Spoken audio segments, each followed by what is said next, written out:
Hi guys, कैसे हैं आप लोग। और आप लोगों की तैयारी बहुत अच्छे ढंग से चल रही होगी, यही मेरी उम्मीद है। आगे आने वाले जितने भी एग्जाम्स है, पीआरटी हो, एलडीसी हो, उसकी आपकी प्रिपरेशन को और इम्प्रूव करने के लिए जो हमारी प्रीवियस ईयर क्वेश्चंस की सीरीज चल रही है, उसमें आज हम सॉल्व करेंगे हेड क्लर्क में पूछे गए रीजनिंग के क्वेश्चन, जो कि 21 फरवरी 2022 को कंडक्ट करवाया गया था सेकेंड शिफ्ट में।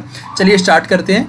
और उससे पहले मैं आप लोगों को बता दूं कि एलडीसी DSSB के आखिरी के जो 15 दिन बचे हैं, उसमें आप लोगों को अपनी जो प्रिपरेशन को बूस्ट करना है। उसके लिए यहाँ पे 80 से ज़्यादा मॉक टेस्ट अवेलेबल है हमारी वेबसाइट पर www.plus-edu.com, और जो कि आपको मात्र 79 रुपीज़ में मिलेंगे after using a promo code that is PM20। ठीक है, PM20 अगर आप यूज़ करोगे तो 99 रुपये वाली जो सीरीज़ है वो आपको 79 रुपीज़ में अवेलेबल हो जाएगी, सिर्फ और सिर्फ वेबसाइट पर, हमारी वेबसाइट www.plus-edu.com पर। चलिए स्टार्ट करते हैं। पहला क्वेश्चन हमारे पास एनालॉजी का है, जहाँ पे हमारे FY 62 IB 22 से संबंधित है। F यानी कि 6, Y यानी कि 25, I यानी कि 9, B यानी कि 2। यहाँ पे हमें 6 से 9 पे जाना है और 25 से 2 पे। तो यहाँ पे हमने देखा कि +3 करा है और यहाँ पे भी हमारा +3 हो रहा है। तो P से हम +3 करेंगे तो यानी कि 16, P यानी कि 16 +3 यानी कि 19, 19 यानी कि S, और C से हमें +3 करना है यानी कि C यानी कि 3 +3 यानी कि 6 यानी कि S यानी कि F, यानी कि 6 पे F होता है SF। तो हमारा कंफर्म हुआ, तो ऑप्शन नंबर C और ऑप्शन नंबर D हमारे निगलेक्ट हो जाएंगे। अब यहाँ पे जो हमें नंबरिंग दे रखी है उसे देखना है। तो हमने देखा 25 और 6 31, 31 का मल्टीप्लिकेशन 2 से करा तो 62, 31 मल्टीप्लाइड बाय 2 62। IB यानी कि 9 और 2 11, 11 का गुणा करा 2 से तो यानी कि 22। तो ये इसका मतलब है जो इनकी नंबरिंग है उसको ऐड करके हमें मल्टीप्लाई करना है 2 से, यानी कि डबल करना है। S यानी कि 19, F यानी कि 5, इन दोनों को 6, सॉरी F यानी कि 6, 19 प्लस में 6 करेंगे तो ये हो जाएगा हमारा 25, 25 मल्टीप्लाइड बाय 2 ये आ जाएगा 50। तो आएगा अपना ऑप्शन SF50। तो ऑप्शन नंबर B करेक्ट है। Question number second, PQRST and U including 3 boys and 3 girls are top 6 rank holders, यानी कि रैंक है first, second, third, fourth, fifth और 6। यहाँ पे 3 लड़के और 3 लड़कियां हैं, तो हम लड़कों को प्लस साइन से और लड़कियों को नेगेटिव साइन से रिप्रेजेंट करते हैं। P is just after T, यानी कि T से नीचे वाली रैंक पे P है। जस्ट आफ्टर का मतलब होता है नीचे वाली रैंक पे। Only 2 person are behind U, यानी कि सिर्फ 2 ऐसे बच्चे हैं जिनकी रैंक U से कम है, यानी कि 5वीं और 6ठी रैंक। तो इसका मतलब चौथी रैंक पे कौन होगा, U हो जाएगा। एंड अब ये भी बोला गया जो U से नीचे है उसमें से एक लड़का है और एक लड़की है। ये लाइन बहुत इंपॉर्टेंट है। 1 is boy and 1 is girl. Rank 4 holder is boy, यानी कि जो चौथी रैंक पे है वो लड़का है। तो यानी कि U क्या हो गया, लड़का हो गया। R is just ahead of U, यानी कि R जो है उसकी रैंक U से एक पहले है, यानी कि R की रैंक क्या हो गई, थर्ड रैंक हो गई है। ठीक है। The person who got rank 6 is boy, जो छठी रैंक पे है उसकी क्या है, वो है लड़का। अब याद करो ये लाइन थी जो only 2 person and behind you in which 1 is boy and 1 is girl. अगर छठी रैंक पे लड़का है तो 5वीं रैंक पे ऑटोमेटिकली क्या होनी चाहिए, लड़की होनी चाहिए। ठीक है। चलिए, S इज गर्ल, S क्या है, लड़की है, and T is boy, T क्या है, लड़का है। और T और P इकट्ठे आने चाहिए, जैसे कि T ऊपर और P नीचे। तो उनके लिए 2 पोजीशन बची, पहली, दूसरी या फिर 5वीं, छठी। अगर 5वीं पे हम T को रखेंगे तो यहाँ पे तो लड़की होनी चाहिए, उसकी रैंक 5वीं होनी चाहिए। तो T तो लड़का है, जो कि हमारा रिजेक्ट हो जाएगा। तो इसका मतलब पहली रैंक किसकी है, T की है, और दूसरी रैंक जस्ट नीचे कौन है, P है, और T कौन है, लड़का है। ठीक है। अब ये 3 पोजीशन लड़कों की फिक्स है, तो R और P ये भी हमारी क्या हो जाएंगी, लड़कियां हो जाएंगी, क्योंकि 3 लड़के और 3 लड़कियां थी। अब हमें यहाँ पे देखना है कि भाई हम S और Q बच गए। हमारे पास बचा कौन है, S और Q। S क्या है, लड़की, और लड़की के लिए एक ही स्लॉट खाली है 5वीं पोजीशन पे। तो S यहाँ पे आ जाएगा और Q आ जाएगा हमारा यहाँ पे। अब हमें बोला गया कि कौन सा ऑप्शन करेक्ट नहीं है। तो हमने देखा कि R, पहला ऑप्शन क्या है, R रैंक 2 और गर्ल। R की तो रैंक भाई क्या थी, 3, और लड़की तो ठीक है बट रैंक 2 नहीं 3 थी। तो पहला ऑप्शन रॉन्ग हो गया। S रैंक 5 गर्ल, S की रैंक 5 है, गर्ल है, करेक्ट है। Q रैंक 6 बॉय, Q जो है रैंक 6 पे है, बॉय है, करेक्ट है। T रैंक 1 बॉय, T जो है रैंक 1 पे है और बॉय है, ये भी करेक्ट है। तो हमारा ऑप्शन नंबर A यहाँ पे हम सेलेक्ट करेंगे, कि हमसे पूछा गया था कि नॉट करेक्ट वाला कौन सा ऑप्शन है। क्वेश्चन नंबर 3 पे चलते हैं। Kanu and Malati's are Kanu is Malati's husband. Kanu जो है वो मालती के पति हैं। ठीक है। नुपुर इज तुषार सिस्टर, नुपुर जो है वो तुषार की सिस्टर है। अंजलि सिस्टर ऑफ दीपक, अंजलि जो है वो सिस्टर है दीपक की है। और Malati is mother of Deepak, Malati जो है मदर है दीपक की। तो दीपक और यहाँ पे की सिस्टर कौन है, अंजलि, अंजलि। ठीक है। अब यहाँ पर बोला गया कि भाई कानू हैज 1 सन एंड 1 डॉटर, कानू के एक बेटा और एक बेटी है, कानू के एक बेटा और एक बेटी हैं, ठीक है। कानू के एक बेटा और एक बेटी कौन है? दीपक और अंजलि। तो दीपक क्या हो गया? बेटा हो गया, क्योंकि एक बेटी अंजलि ऑलरेडी फिक्स है, तो बेटा कौन हो गया? दीपक हो गया, ठीक है। चलिए, तुषार इज मालती सन। तुषार जो है वो मालती के बेटे का बेटा है, तो यानी कि मालती का बेटा दीपक और दीपक का बेटा कौन है? तुषार। और तुषार की बहन कौन है? नुपुर है। तुषार की बहन कौन है? नुपुर है। तो ये हमारा जो रिलेशन, ब्लड रिलेशन का चार्ट था, वो फैमिली ट्री एक तरीके से तैयार है। अब हमें बोला गया how Nupur is related to Kanu. जो नुपुर है वो कानू से कैसे रिलेटेड है? भाई साफ दिख रहा है, कानू के बेटे की बेटी कौन है? नुपुर है। और पेटर्नल ग्रैंडफादर हैं कानू किसके? नुपुर के, क्योंकि वो पिता के पिता हैं, माता के पिता नहीं, पिता के पिता, इसलिए पेटर्नल। तो उसी तरीके से नुपुर क्या लगी? कानू की पेटर्नल ग्रैंड डॉटर लगी, ये इनकी पोती लगी। तो ऑप्शन नंबर बी करेक्ट है। क्वेश्चन नंबर 4, बैरूत लेबनान से जिस तरीके से रिलेटेड है उसी तरीके से हमें ऑप्शन सेलेक्ट करने हैं। बैरूत जो है वो लेबनान की कैपिटल है। अब सियोल सिंगापुर की कैपिटल नहीं है, कोलंबो श्रीलंका की कैपिटल है, तो ऑप्शन नंबर बी हमारा करेक्ट हो जाएगा। मॉस्को ओमान की कैपिटल नहीं है, जकार्ता तो इंडोनेशिया की कैपिटल है, अफगानिस्तान की नहीं। तो बाकी ऑप्शंस असंगत यानी कि नॉट एप्लीकेबल है। तो बैरूत लेबनान से रिलेटेड जिस तरीके से है उसी तरीके से कोलंबो श्रीलंका से रिलेटेड है।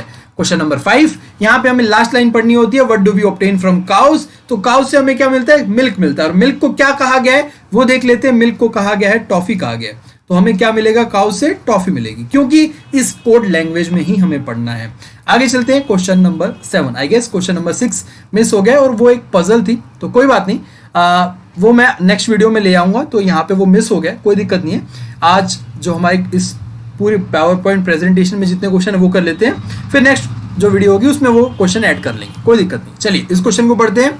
How many G's are there in string of elements given below which are immediately preceded by number and are immediately followed by symbol. यानी कि हमें क्या ढूंढना है? जी यहाँ पे होना चाहिए, यहाँ पे क्या होना चाहिए? नंबर होना चाहिए, 1 2 3 कुछ भी होना चाहिए, और यहाँ पे क्या होना चाहिए? सिंबल होना चाहिए, यहाँ पे कोई सिंबल होना चाहिए। इस तरीके का कॉम्बिनेशन कितनी बार बन रहा है वो हमें देखना है। तो यहाँ पे जी है, नहीं, पहले नंबर है, नहीं है, जी के पहले नंबर है, नहीं है, जी के पहले नंबर बाद में सिंबल, एक ये कॉम्बिनेशन बन रहा है। जी के पहले नंबर है, नहीं है, जी के पहले नंबर नहीं है, जी के पहले नंबर है, कॉम्बिनेशन बन रहा है और बाद में सिंबल भी है। जी के पहले नंबर नहीं है, जी के पहले नंबर नहीं है, जी के पहले यहाँ पे भी नंबर नहीं है, जी के पहले यहाँ पे नंबर है और ये सिंबल भी है, तो कॉम्बिनेशन बन रहा है। और देखेंगे जी के पहले नंबर है, बाद में सिंबल है, नहीं है, दोनों ही नंबर है, तो ये नहीं बन रहा। जी के पहले नंबर नहीं है, यहाँ पे जी के पहले नंबर है और कॉम्बिनेशन है, जी बिल्कुल है, ये हमारा सिंबल बन रहा है और पहले नंबर है। तो ये इस तरीके से हमारे 4 ऐसे जी हैं जहां पे पहले नंबर है और आगे सिंबल है। तो ऑप्शन हमारा डी करेक्ट हो जाएगा, 4 टाइम्स ऐसा हो रहा है। क्वेश्चन नंबर 8 पे चलते हैं। दिविज इज फेसिंग साउथ, ठीक है, साउथ की तरफ देख रहा है दिविज, दिविज यहाँ पे और ये साउथ की तरफ देख रहा है, ठीक है। बोला गया 45 डिग्री क्लॉकवाइज, तो क्लॉकवाइज कितना घूम रहा है? 45 डिग्री घूम रहा है। After that he turns 135 degree clockwise, again clockwise कितना घूम रहा है? 135 डिग्री घूम रहा है। Now he turns 45 degree anti clockwise, anti clockwise कितना घूम रहा है? 45 डिग्री। तो भाई ये क्लॉकवाइज 45 और एंटी क्लॉकवाइज तो कैंसिल हो गए। इसका मतलब सिर्फ और सिर्फ साउथ डायरेक्शन से वो क्लॉकवाइज घूम रहा है 135 डिग्री। ये हम कैसे कह सकते हैं? अब एक छोटा सा एग्जांपल देख लो। मैं बोलता हूं कि दिविज है, आगे चल रहा है, ठीक है, आगे चला 3 मीटर, उसके आगे चला 10 मीटर और वापस वो कितना आया है? 3 मीटर वापस वो आ गया। अब पूछा गया वो किस पोजीशन पे है, तो हम क्या करेंगे? हमने देखा कि 3 आगे चला, फिर 10 आगे चला, 13, उसमें से 3 माइनस कर देंगे, तो यानी कि ये जो पोजीशन है वो कितनी है? 10 वो आगे बढ़ा है। तो उसी तरीके से हम क्लॉकवाइज एंटी क्लॉकवाइज में देख लेते हैं। 45 क्लॉकवाइज घुमा, उसके बाद 135 क्लॉकवाइज घुमा, फिर एंटी क्लॉकवाइज 45 घूम गया, तो वो वापस आया है। तो हमने क्लॉकवाइज और एंटी क्लॉकवाइज जो सेम था उसको कैंसिल आउट कर दिया, नहीं होता तो हम ऐड करके माइनस कर देते।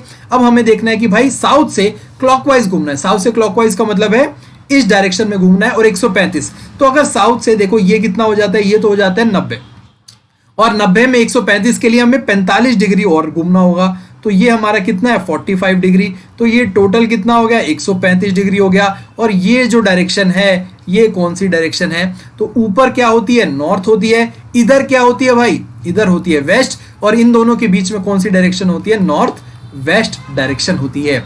तो ऑप्शन नंबर सी करेक्ट हो गया हमारा। क्वेश्चन नंबर 9 पे चलते हैं। ऑल प्रोडक्ट्स आर यूजफुल, सारे के सारे जो प्रोडक्ट्स हैं वो क्या हैं? यूजफुल है। ये प्रोडक्ट्स हैं और ये सारे के सारे क्या हैं, यूजफुल हैं। ठीक है, नो यूजफुल इज टफ, कोई भी यूजफुल जो है वो टफ नहीं है भाई, कोई भी यूजफुल टफ नहीं है। ये हमारे पास दो स्टेटमेंट थी। अब हमें पूछा गया है कि यहाँ पे जो कंक्लूजन कौन सा फॉलो कर रहा है, कौन सा नहीं फॉलो कर रहा। तो जो पहला कंक्लूजन है वो देख लेते हैं हम, कि पहला कंक्लूजन जो है वो बोला गया नो प्रोडक्ट इज टफ, कोई भी प्रोडक्ट टफ नहीं है भाई। अब जब सारे के सारे प्रोडक्ट यूजफुल हैं और कोई भी यूजफुल टफ नहीं है, तो प्रोडक्ट टफ की तरफ कैसे जा सकता है। तो कोई भी, ये जो पहला कंक्लूजन है ये फॉलो कर रहा है। ठीक है, some useful are products, some useful, तो कुछ यूजफुल प्रोडक्ट हैं जी बिल्कुल, क्योंकि सारे प्रोडक्ट यूजफुल है तो कुछ यूजफुल प्रोडक्ट हैं। ये जो ये शेडेड पार्ट है ये यूजफुल हो रहा है। ठीक है, ये यूजफुल प्रोडक्ट हो रहे हैं, ये करेक्ट हो रहा है। No useful is product, no useful is product ऐसा नहीं है, कुछ यूजफुल तो प्रोडक्ट है ना भाई। आपको यू और पी के बीच में कॉमन जो ये दिख रहा है ये कुछ है तो सही, तो ये नहीं कह सकते नो यूजफुल इज प्रोडक्ट, तो ये कैंसिल आउट हो गया।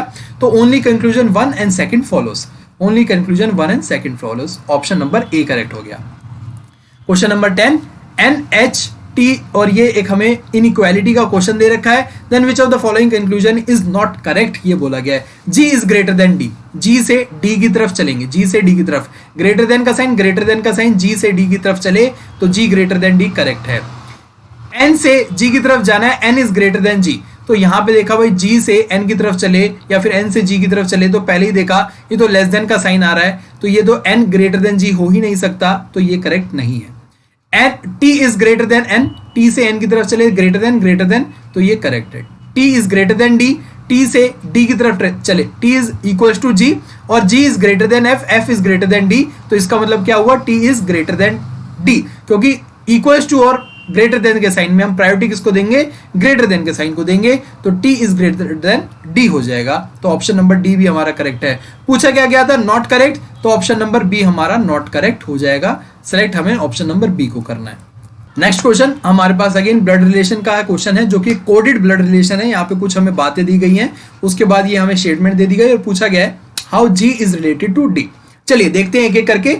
जी at the rate Y, at the rate का मतलब है brother, A is brother of B, यानी कि जी क्या है, ब्रदर है किसके, वाई के ब्रदर है। ठीक है, वाई प्लस के, प्लस का मतलब है ए इज वाइफ ऑफ बी, यानी कि वाई इज वाइफ ऑफ के, तो वाई जो है वो किसकी वाइफ है, के की वाइफ है।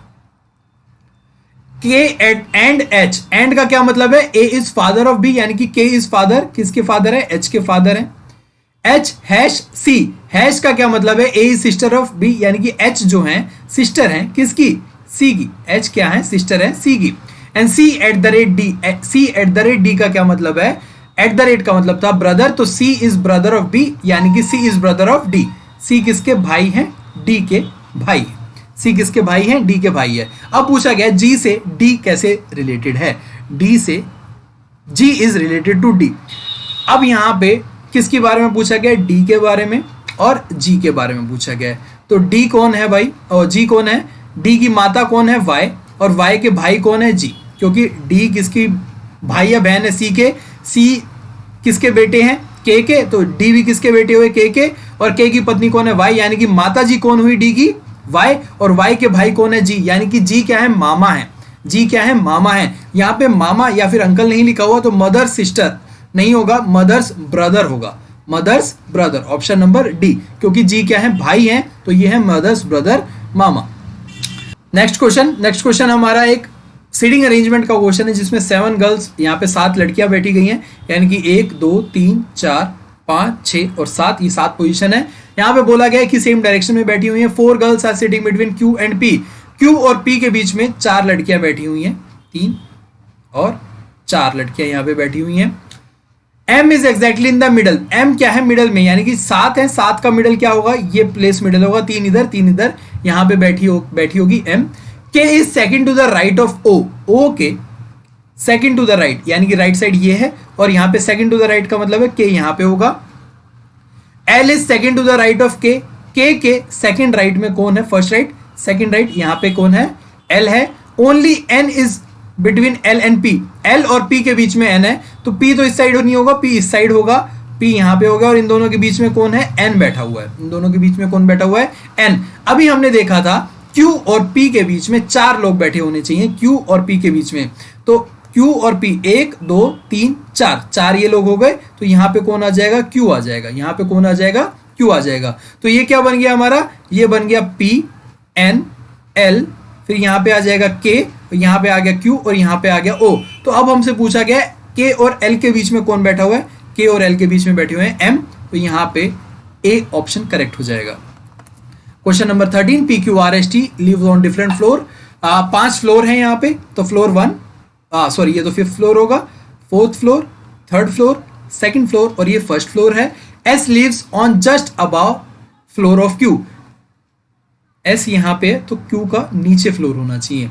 P lives on a floor just below T, T के जस्ट बिलो पी रहता है। R lives on a floor just below P, T के जस्ट बिलो पी है और पी के जस्ट बिलो आर है।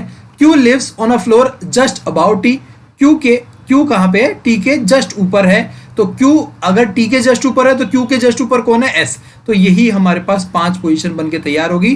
5th फ्लोर पे एस, 4th फ्लोर पे क्यू, 3rd फ्लोर पे टी, 2nd फ्लोर पे पी और 1st फ्लोर पे आर। हमसे पूछा गया है who lives on top floor यानी कि 5th फ्लोर, 5th फ्लोर पे कौन रहता है, एस। तो ऑप्शन नंबर बी हमारा करेक्ट हो जाएगा। क्वेश्चन नंबर 14, यहाँ पे हमसे पूछा गया है कि विच string of element given below which are immediately preceded and followed by a vowel, immediately preceded and followed by a vowel। तो vowel कौन से होते हैं, ए ई आई ओ यू।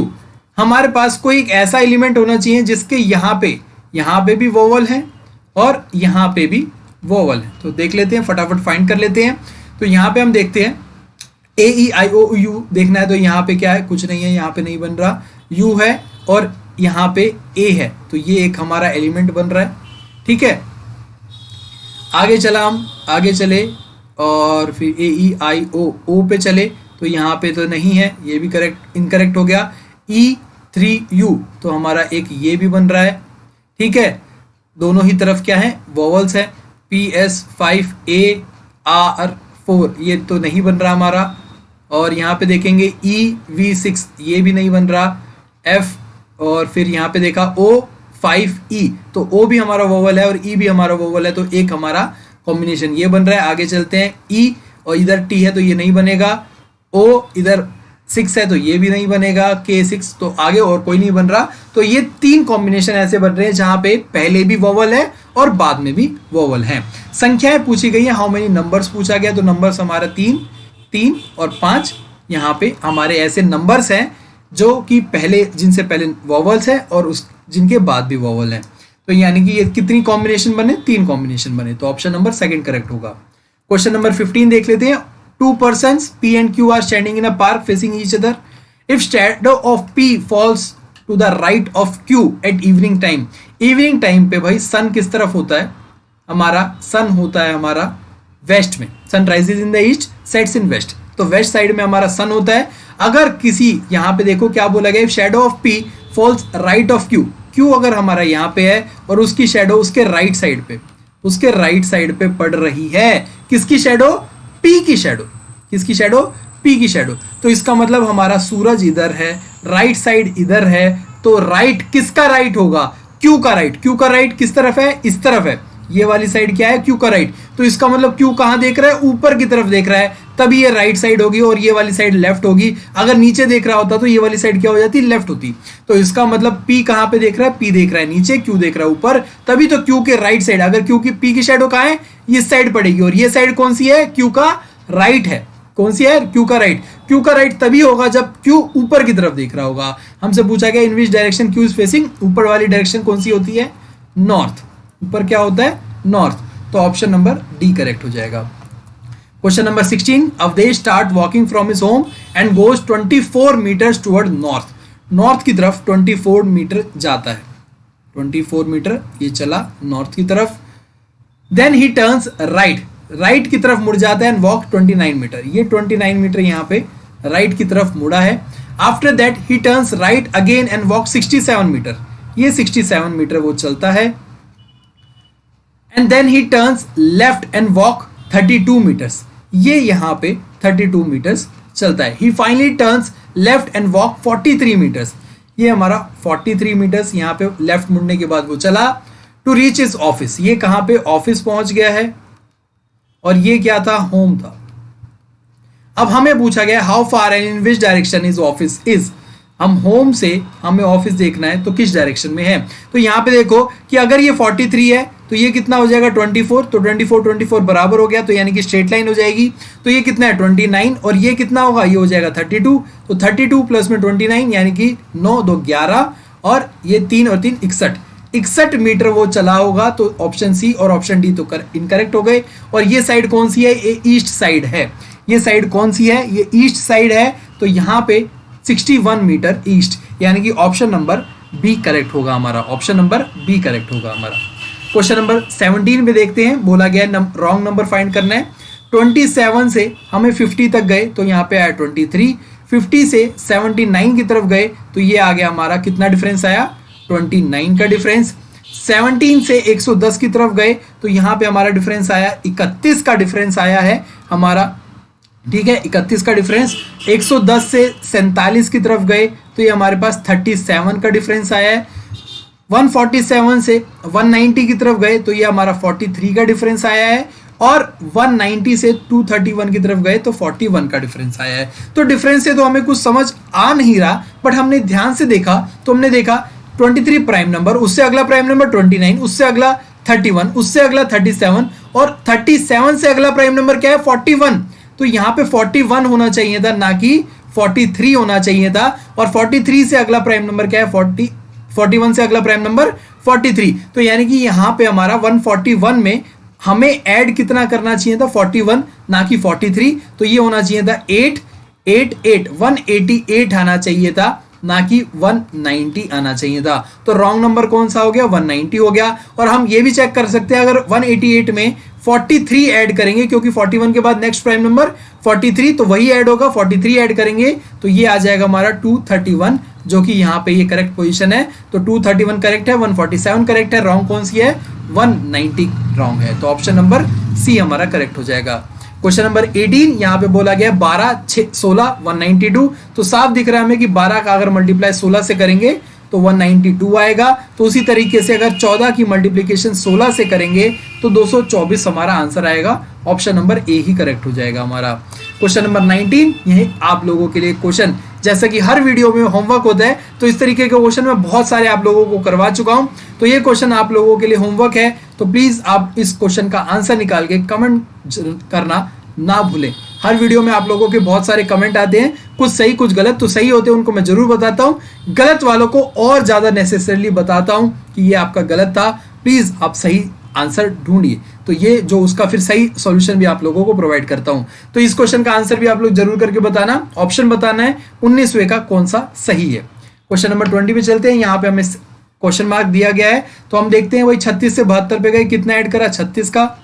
72 से 121 पे ऐड गए तो कितना ऐड करा 49 का। ये देखते ही कुछ कुछ समझ में आ रहा है।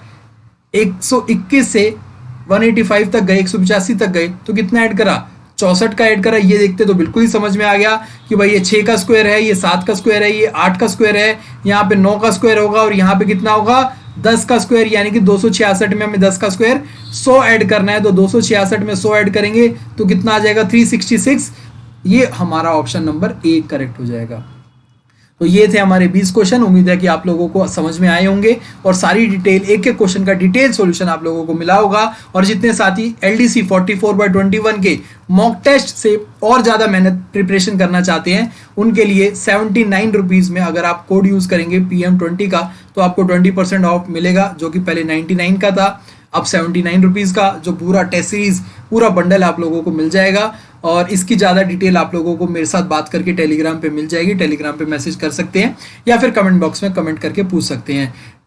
मॉक टेस्ट मिलेंगे कहाँ, ये हमारी वेबसाइट पे मिलेंगे www.plus-edu.com, जो कि आपको यहाँ पे लिखी हुई दिख भी रही है और डिस्क्रिप्शन बॉक्स में भी उसका लिंक अवेलेबल है।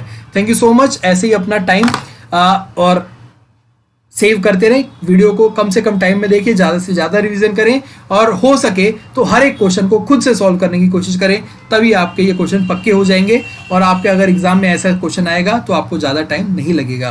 तो नेक्स्ट वीडियो में फिर मिलते हैं और प्रीवियस ईयर क्वेश्चंस के साथ। तब तक के लिए आप अपना ध्यान रखें, हंसते रहें, मुस्कुराते रहें और मेहनत करते रहें। आपका एग्जाम बहुत नज़दीक है, जितना जी जान लगा सकें उतनी जी जान लगाएं और सफलता पाएं। Thank you so much, bye bye, take care, जय हिंद।